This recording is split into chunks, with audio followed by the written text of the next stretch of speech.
tous, c'est bonjour à toutes et bienvenue dans ce nouvel épisode numéro 25 du Café Filmé. Et pour la première fois de l'année, nous avons 4 minutes, 5 minutes de retard. Et du coup, j'ai fait le, le premier sujet dont on va parler aujourd'hui en direct, finalement. Je vais garder le sujet que j'avais prévu pour un autre jour. Et puis on va discuter de ce qui s'est passé pendant ces 5 minutes. Comme ça, hop, c'est interactif. Euh, Nous sommes le mardi 6 juillet. Il est donc 9h05, nous sommes en direct.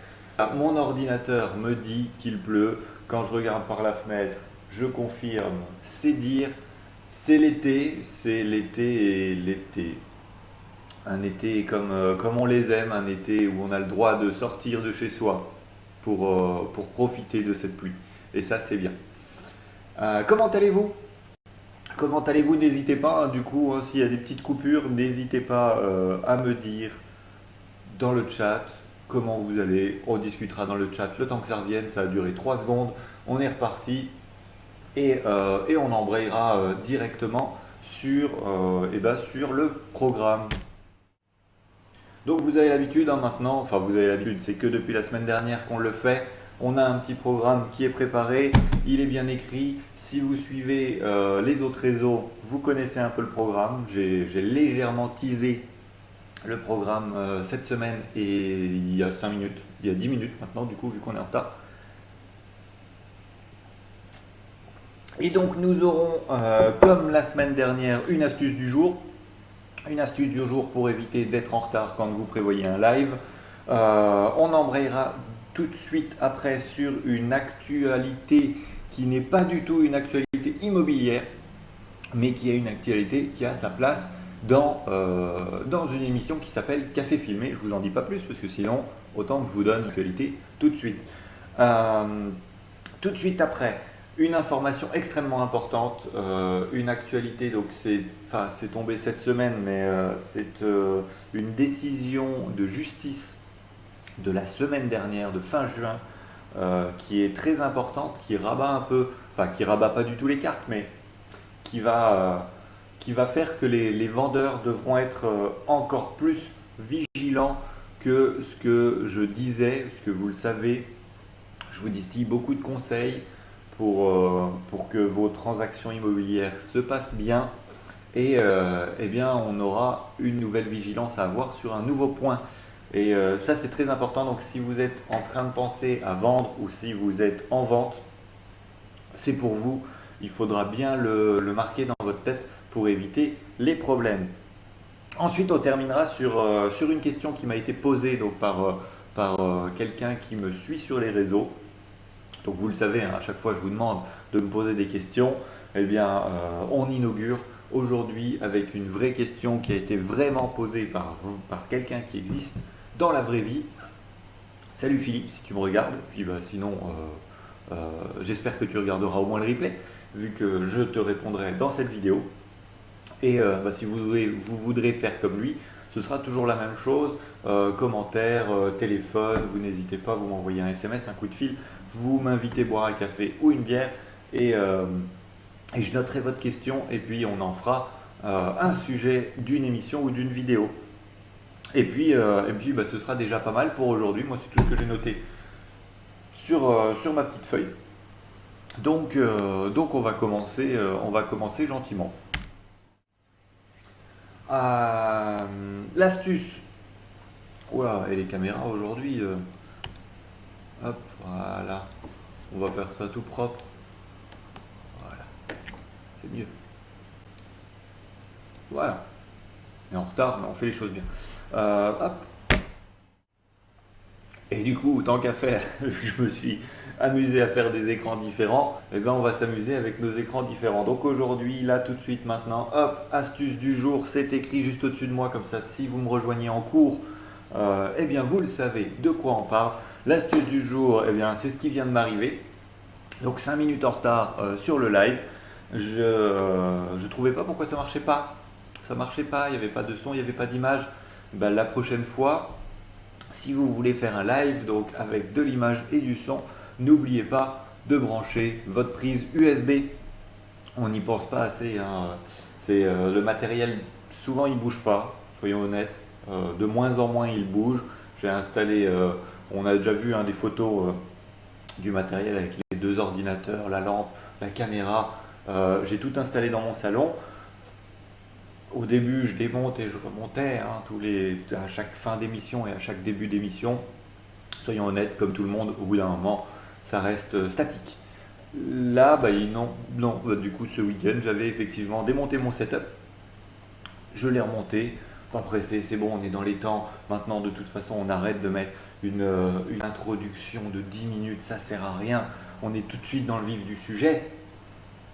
Et sauf que le vif du sujet, quand on appuie et que ça marche pas, merde, panique. J'ai tout vérifié sauf la prise. Donc voilà, petit conseil, si vous vous lancez dans les lives, vérifiez que la caméra est branchée. C'est la première chose que vous devriez faire et au moins ça se passera bien. Vous serez moins en retard que moi ce matin. Et puis si ça vous arrive, c'est pas grave, ça fait un sujet d'émission, ça fait de l'expérience, hein. Comme d'habitude, soit je gagne, soit j'apprends. Et ben voilà, aujourd'hui, nous avons appris. On passe sur l'actu non immobilière du jour. Alors on va arrêter de dire du jour à tout, hein. Ce ne sera pas l'astuce du jour, l'actu du jour, le machin du jour, le bonne nuit du jour, le café du jour. Hop, à la vôtre.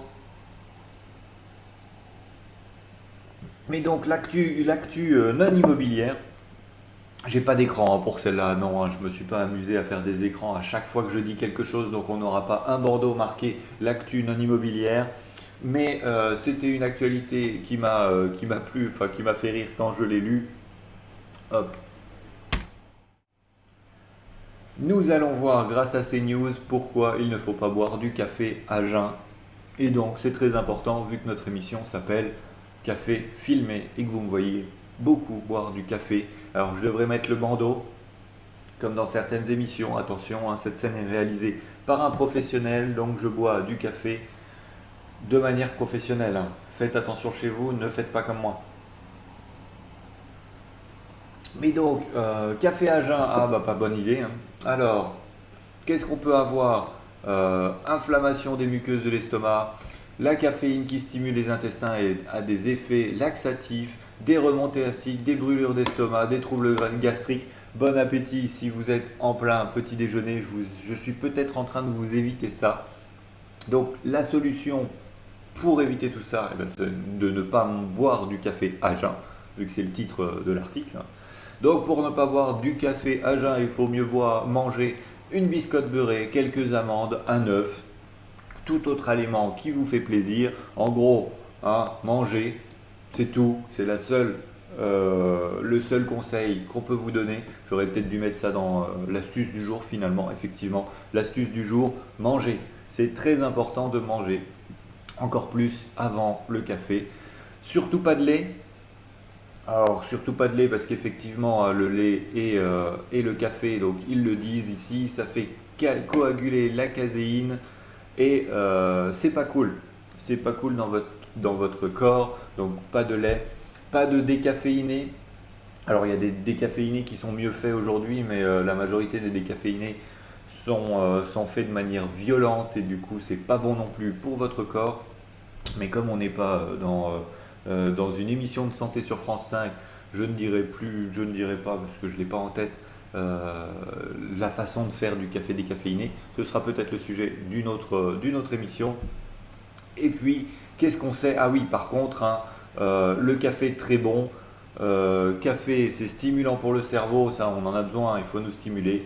Ça améliore la mémoire, la concentration et ça a des atouts pour prévenir le cancer, donc les antioxydants. Donc buvez du café, mais seulement après avoir mangé quelque chose qui vous fait plaisir.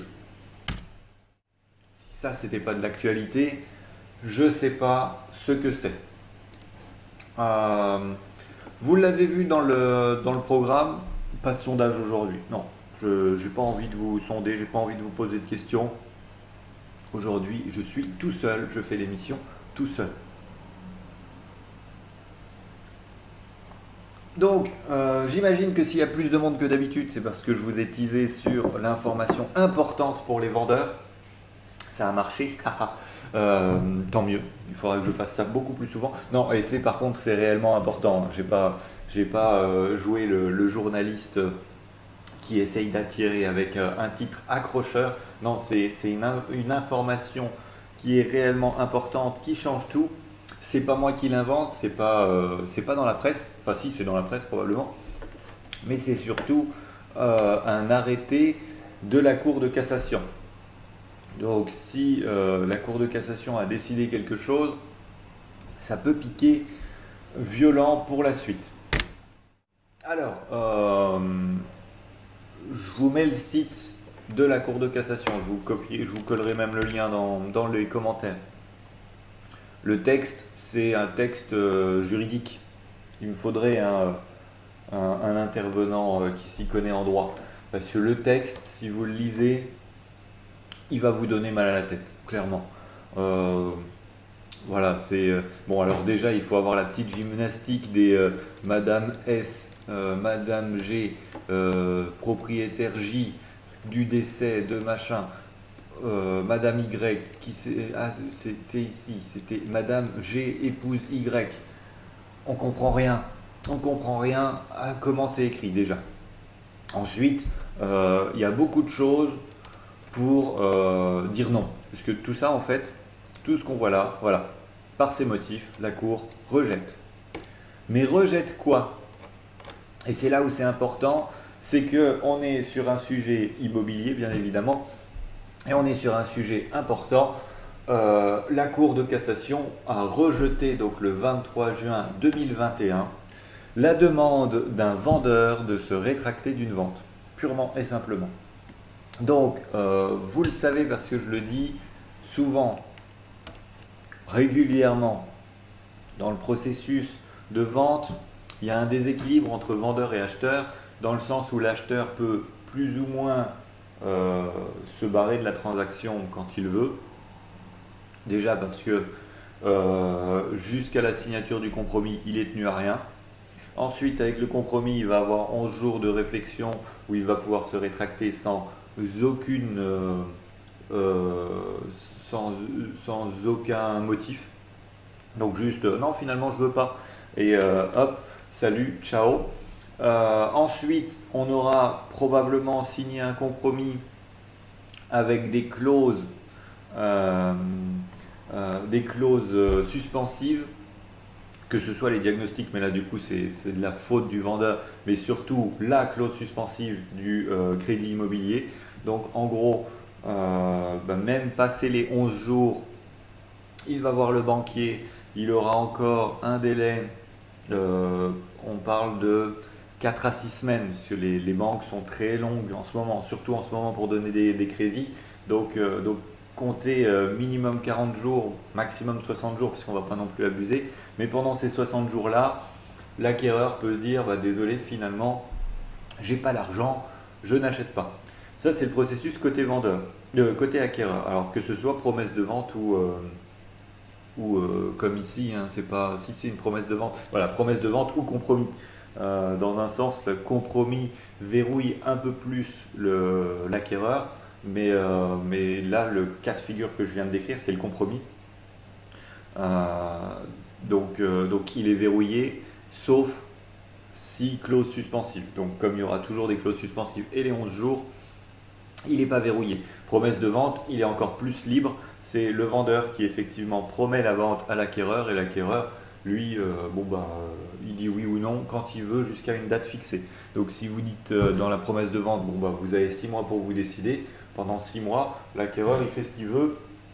Puis au bout d'un moment, il va dire oui, bon, c'est aujourd'hui que je veux acheter.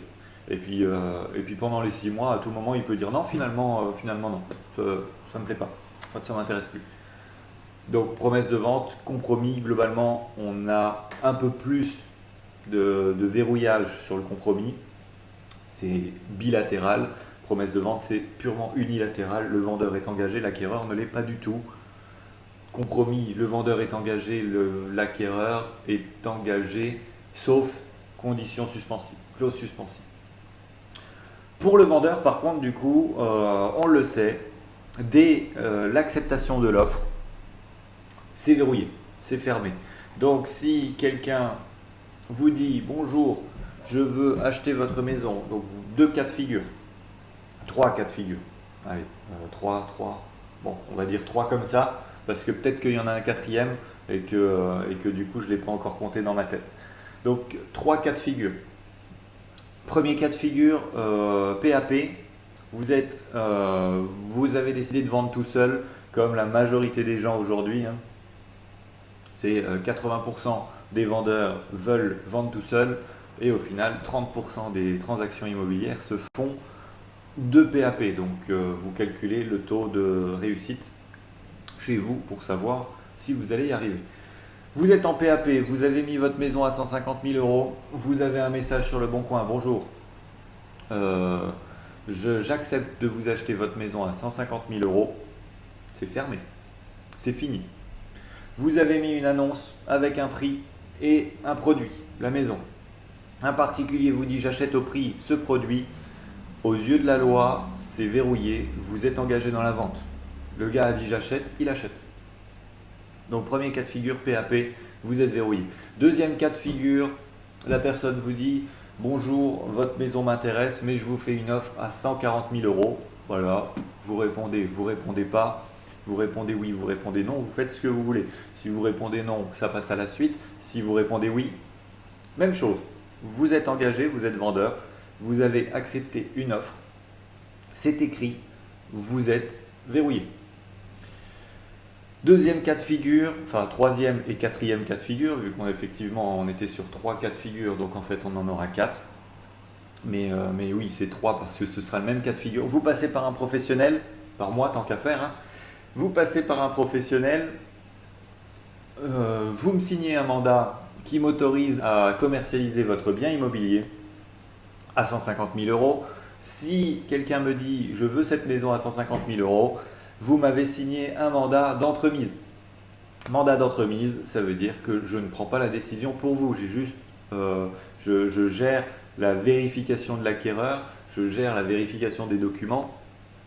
Et une fois que j'ai l'offre, je ne l'accepte pas pour vous. Et aux yeux de la loi, la vente n'est pas faite. Je vous présente l'offre, soit vous dites oui, soit vous dites non. Si vous dites non, on continue. Alors, dire non à une offre au prix, ce sera souvent justement parce que quand j'ai fait la découverte acquéreur, je vais vous dire, écoutez, il m'a dit qu'il payait cash les 150 000 euros, mais il ne veut pas me montrer d'où vient l'argent. Et j'ai des obligations, notamment vis-à-vis de Tracfin, hein, le blanchiment d'argent, pour vérifier la provenance des fonds et si les fonds existent aussi, parce que, encore une fois, même chose. Quel que soit le conseil que je vous donne, vous prenez la décision. Si vous y dites c'est pas grave, c'est une offre au prix, on vend à cette personne, vous acceptez l'offre, vous êtes engagé. Et là, ni vous ni moi, on peut changer les choses.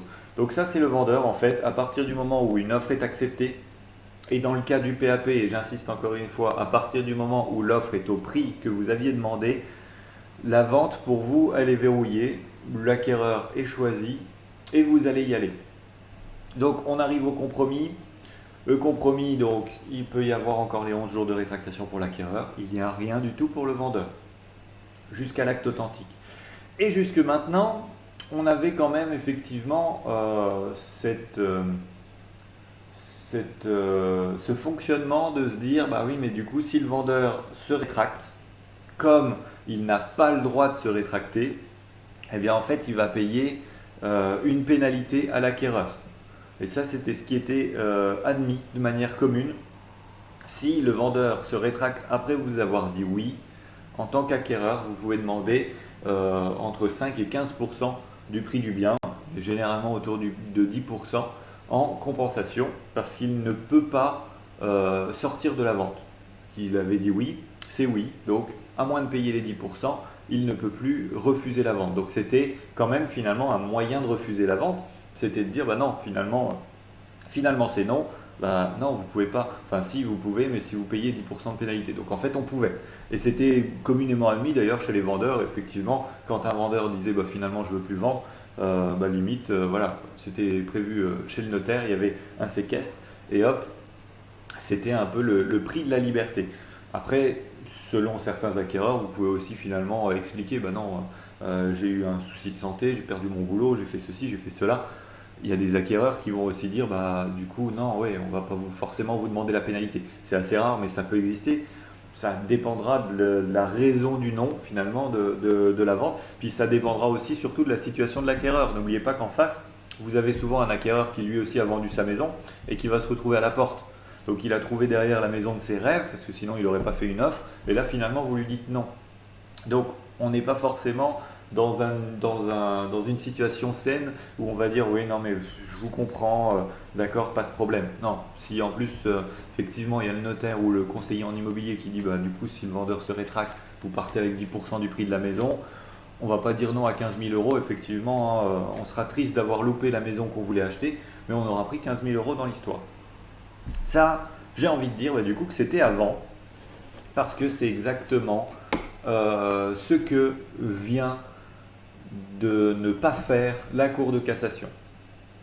Donc ça y est, ça a été donc, on peut dire que c'est une jurisprudence du coup, hein, si j'ai des amis juristes. Hein.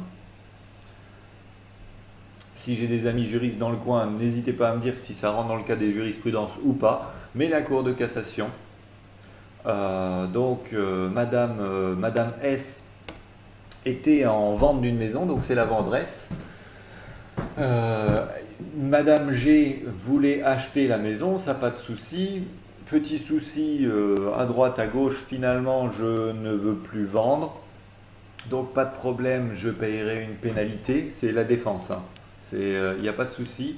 Moi je veux payer une pénalité, mais du coup je veux garder la maison. Et bien la Cour de cassation, elle a dit quoi? Elle a dit non. Une vente est actée. Donc à partir du moment où vous avez dit oui à une offre, dans le cas d'une vente avec un professionnel, ou alors que l'offre est au prix entre particuliers, en tant que vendeur, vous êtes obligé d'aller au bout. Hein. Il parle d'obligation. On peut forcer la vente, on peut forcer le vendeur à aller au bout. Ça, c'est la loi. Si effectivement la personne dit non, non, moi les 15 000 euros, enfin les 10%, j'en veux pas, je veux la maison, il est dans son droit. Ce sera finalement, dans tous les cas, les 10% de pénalité, ou du coup le X% de pénalité, j'ai envie de dire maintenant, c'est un accord entre vendeur et acquéreur qui sera trouvé, mais les acquéreurs peuvent dire non, nous on veut la maison. Et le vendeur n'a donc aucun recours légaux. La loi, la justice force la vente, oblige la vente. Et c'est ce qui s'est passé, donc c'était le 23 juin. Donc je vous ai dit hein, que je vous mettais le lien en entier si vous voulez le lire. Parce qu'effectivement, hein, c'est ce que je viens de vous dire. Hein. C'est ce que je viens de vous dire, mais en version avec des mots bac plus 5 en fac de droit. Moi je les ai pas, soyons honnêtes, hein. Mais donc, bon, après d'un autre côté, je pense que c'est pas plus mal que je vous vulgarise la chose. C'est que donc, en résumé, la Cour de cassation a décidé que si accord sur la chose et le prix il y a, la vente doit aller au bout, quoi qu'il arrive. Or, du coup, et donc c'est bien indiqué hein, quelque part, parce que je l'ai lu en entier pour faire le résumé, mais c'est écrit quelque part, hors clause suspensive du coup. Donc ce qui veut dire qu'effectivement, dans ce cas-là, vu que la Cour de cassation a dit hors clause suspensive, ce qui va changer, c'est que à partir de maintenant, même pour moi, hein, du coup, en tant que conseiller, quand je vous accompagnerai chez le notaire, parce que j'accompagne toujours, en tout cas jusqu'à maintenant toujours, pour moi je considère que ça fait partie du boulot, chez le notaire pour le compromis et l'acte authentique, au compromis et du coup même à la construction du dossier notaire, je demanderai, avec accord du vendeur bien évidemment, l'ajout d'une clause suspensive qui permettrait, enfin voir si justement on peut demander une clause suspensive qui permet au vendeur de se rétracter en échange de X%. Et dans ce cas-là, effectivement, on éviterait ce cas de figure. Alors même si j'imagine que dans la majorité des cas, vous dites à un acquéreur, non mais c'est bon, oui, on fait comme ça, on a toujours fait comme ça. Je pense que ça passera dans beaucoup de cas. Et puis c'est le but de beaucoup de mes vidéos, hein, c'est parce qu'il y a beaucoup de méconnaissance de la loi, hein. Je le vois tous les jours sur Facebook, hein. Quand je vois quelqu'un qui passe par un agent immobilier, une agence immobilière et qui dit ah bah vas-y fais une offre au prix et de toute façon il est obligé de vendre. Non, ça c'est donc juste pour ça que je l'ai redit dans les cas de figure au début du sujet. Si ça passe par un mandat d'entremise, une offre au prix, ça vaut rien. C'est toujours le vendeur qui décidera. Par contre, en PAP, une offre au prix, ça vaut vente. Et ça vaut vente jusqu'à l'acte authentique, depuis qu'effectivement, donc on me l'a redit dans le chat, cour de cassation égale jurisprudence. Donc voilà, si vous faites une offre au prix à un particulier sur le bon coin, là maintenant tout de suite, eh ben, vous le ferez jusqu'à l'acte authentique.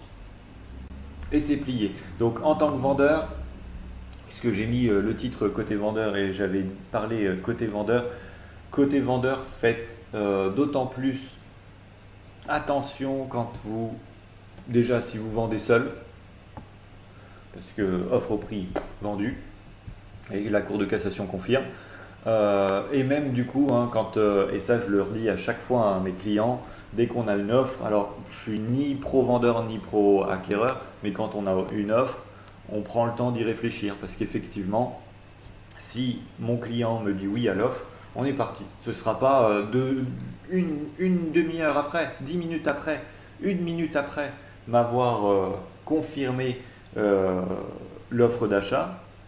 Si je l'ai déjà envoyé à l'acquéreur, c'est fini. On n'y peut rien. Alors, on essaiera d'en discuter avec l'acquéreur, bien évidemment, mais légalement parlant, c'est fini, on va à la vente. Point barre. Donc cette jurisprudence, elle peut piquer un peu si vous ne connaissez pas la loi en tant que vendeur. Et surtout si l'acquéreur connaît la loi. Donc maintenant, ceux qui ont regardé ce live connaissent cette loi. Donc si vous êtes vendeur, faites attention. Si vous êtes acquéreur, vous le saurez effectivement. Si vous tombez coup de cœur sur une maison, vous la voulez absolument et que vous faites une offre au prix et qu'elle est acceptée, pas de pression pour vous. Vous pouvez aller au bout. Cette maison est à vous à partir du moment où le vendeur vous a dit oui. Je cherche. Pour ce sujet, c'est tout. Et du coup, est-ce qu'on passerait pas à la question? La question du jour, hop, la question de particulier, pas la question du jour. Cette caméra est trop près ou trop floue, je sais pas, les deux. Il faudra que je corrige ça. La question de particulier, il faut que je prenne mon téléphone parce qu'elle est sur mon téléphone. Hop là. Elle est où? Parce qu'on prépare tellement à l'avance qu'on ne trouve plus. Quel est le modèle économique que tu as? Comment tu te rémunères? Oui, parce que du coup on parle avec des entrepreneurs aussi, donc ils me parlent de modèle économique. Mais comment effectivement je me rémunère? Alors parlons un peu argent. Je suis indépendant. Je ne suis pas salarié. Alors ce sera la majorité des cas, hein, que ce soit conseiller immobilier, agent immobilier. Nous sommes des agents commerciaux. Donc on est enregistré, hein, au RSAC, le RSAC, le registre spécial des agents commerciaux. Donc pour certains salariés, ce sera assimilé finalement indépendant, un peu comme les commerciaux, justement, hein. Donc c'est pour ça qu'on fait partie du RSAC.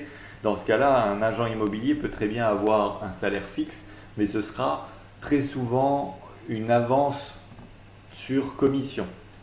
Et pour moi, totalement indépendant, hein. J'ai ma société qui me permet de travailler. Donc pas de salaire à la fin du mois qui tombe fixe, que je fasse ou pas. Personne qui me lève à 8h le matin. Personne qui me demande si à midi j'ai bien appelé tel client et si j'ai bien avancé sur tel dossier. Je fais tout seul. Et donc par contre, la rémunération, eh c'est une partie de quand vous voyez une annonce sur Internet, quand c'est écrit honoraires ou frais d'agence inclus. Honoraires inclus, frais d'agence inclus. J'ai pas d'agence, donc moi ce sera honoraires inclus. Je ne suis pas une agence, mais donc frais d'agence inclus, honoraires inclus, c'est ce qui fera partie de ma rémunération. Alors une partie seulement, parce que je vous entends tout de suite venir, hein, ouais, donc j'ai vu les honoraires pour cette maison, tu te la mets bien. Alors non, enfin oui, mais non. Sur les honoraires que vous voyez affichés, quand elles sont affichées, mais ça c'est pareil, c'est la loi qui oblige à afficher, il y aura, vous enlevez déjà la TVA, donc 20%, vous enlevez ensuite tout ce qui va être frais de fonctionnement, il faut du matériel, il faut des logiciels, il faut prendre les photos, soit avec un professionnel, soit avec son propre matériel qui coûte aussi de l'argent. Il va falloir avoir des assurances, des RCP, des assurances professionnelles, hein, parce que si je rentre chez quelqu'un et que je casse un Velux, ou si mon client se casse la jambe dans les escaliers, il me faut une assurance. Il va falloir tout ce que vous voyez en ligne, hein, parce que Le Bon Coin c'est gratuit pour les particuliers, c'est payant pour les professionnels, même si on a plus de services, plus de photos, plus de remontées, plus de visibilité, c'est payant. Et puis après, vous multipliez ça par le nombre de sites. Alors Facebook est toujours gratuit, mais Se Loger, Le Bon Coin, Logikimo, Bien Ici, Belle Demeure, donc des frais de communication. Et puis ensuite, sur ce qui reste, URSSAF, comme tous les chefs d'entreprise. Puis après, impôt sur le revenu. Donc voilà, c'est pour ça, hein, si vous voyez frais d'agence inclus, ne pensez pas que tous les agents immobiliers et tous les conseillers immobiliers se mettent les frais d'agence dans la poche. Ce serait sympa. Ce serait surtout plus bas du coup. Si moins de frais, on les baisserait, hein. C'est d'ailleurs notre cas. Mes frais sont plus faibles que certaines agences, donc mes honoraires sont plus faibles que beaucoup d'agences. Et du coup, voilà comment on se rémunère. Donc le modèle économique, il est simple. On doit trouver un mandat, mais surtout on doit le vendre parce que l'argent, on le touche à l'acte authentique, donc quand on donne les clés au nouveau propriétaire, et c'est le notaire qui nous paye. Donc c'est l'argent de l'acquéreur va chez le notaire, enfin l'argent de la banque va chez le notaire paye le vendeur et me paye moi ensuite, donc uniquement à l'acte authentique. Ça peut être des délais très longs du coup entre le moment où je prends le premier contact avec le vendeur et le moment où je suis payé. Donc il y a une trésorerie importante à avoir parce que ça peut durer 6 mois entre le moment où effectivement ah bonjour monsieur vous avez une maison à vendre, impeccable je vais vous la vendre, même le moment où j'ai dit ah bonjour monsieur vous voulez acheter cette maison, et le moment où effectivement on va signer l'acte authentique, et ce moment là où je serai enfin payé et je pourrai passer à un autre projet. Heureusement qu'on a plusieurs projets en même temps, plusieurs biens en vente en simultané. Et bien voilà, c'est comme ça du coup qu'un agent immobilier, un conseiller en immobilier se rémunère dans la majorité des cas. Je pense qu'il y a très peu de salariés, uniquement salariés, dans la profession. C'est terminé pour moi. Alors, écoutez, merci. Merci pour les félicitations pour la coupe de cheveux. A priori, hein, ça vous a marqué. Et oui, je n'ai plus les cheveux jusqu'aux épaules. Donc merci d'avoir été présent. Merci pour les commentaires. J'espère que les sujets vous ont intéressé. Donc on fera bien attention si vous êtes vendeur. Et puis si vous êtes acquéreur, on sera un peu plus détendu parce qu'effectivement, on est protégé en tant qu'acquéreur. J'espère que le sujet vous a plu. J'espère que vous avez appris des choses. J'espère que ça vous servira, que ça vous évitera d'avoir des problèmes. Moi, je vais vous dire à jeudi. Oui, on est mardi. Donc à jeudi. Jeudi, on parlera de quoi? J'ai envie de parler de l'immobilier de demain un peu. Alors, on sera invité chez Elon Musk. Rien que ça. Donc on sera chez Elon Musk jeudi. Comme ça, hein, ça vous donnera envie de revenir. Et puis, on parlera donc immobilier de demain, maison de demain, appartement de demain. Moi ça m'intéresse. Voilà. Un dernier changement d'écran. Allez, on se fait plaisir. Voilà, merci à tous si vous étiez sur Facebook en live. Merci pour ceux qui regarderont en replay.